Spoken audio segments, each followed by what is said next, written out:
শরীয়তপুরের জাজিরায় এক ব্যবসায়ীর দোকানের মালামাল লুট করে ঘর দখলের অভিযোগ উঠেছে বিএনপির সিনিয়র সহসভাপতি সুরুজ মাতবরের বিরুদ্ধে।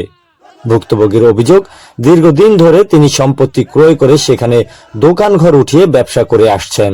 কয়েকদিন আগে ওই নেতা ও তার ছেলে দলীয় প্রভাব দেখিয়ে দোকান সহ সম্পত্তি দখল করেছেন।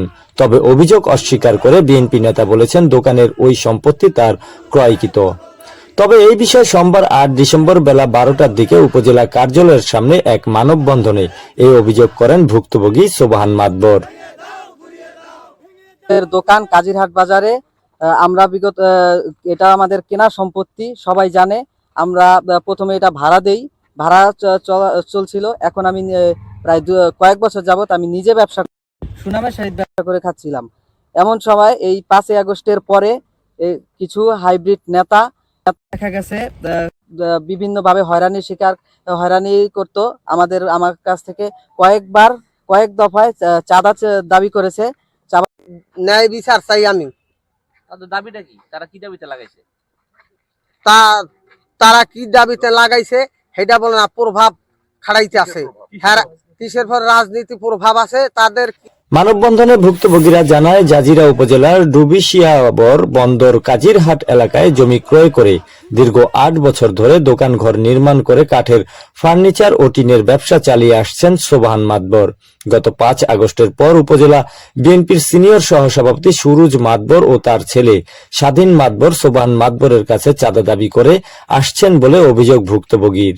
সোবহান মাতবর তাদের চাঁদা দিতে অস্বীকৃতি জানালে গত মঙ্গলবার দিনগত রাতে ওই দোকানের প্রায় 50 লাখ টাকার মালামাল লুট করে দোকানটি দখলে নেয় সুরুজ মাতবর। এই ঘটনায় দোকানটি ফেরত পাওয়ার পাশাপাশি দোষীদের বিচারের দাবি জানান তারা।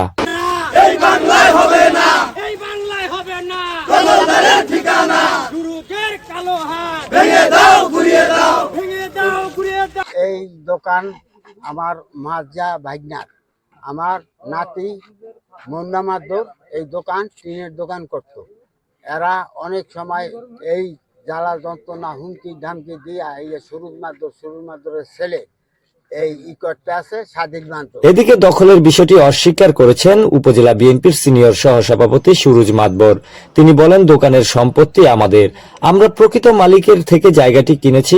আওয়ামী লীগের আমলে কিছু লোক আমাদের ওই জায়গা দখল করে রেখেছিল, এখন আমাদের সম্পত্তিতে আমরা ব্যবসা চালাচ্ছি।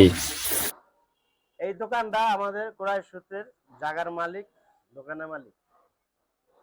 এটা বিগত আওয়ামী লীগ সরকারের আমলে এই জায়গাটা মূলত জবরদখল করে নিচ্ছে আওয়ামী লীগের দোসররা। তখন বড় একজন হাই লেভেলের নেতা ছিল, তার নাম বলবো না।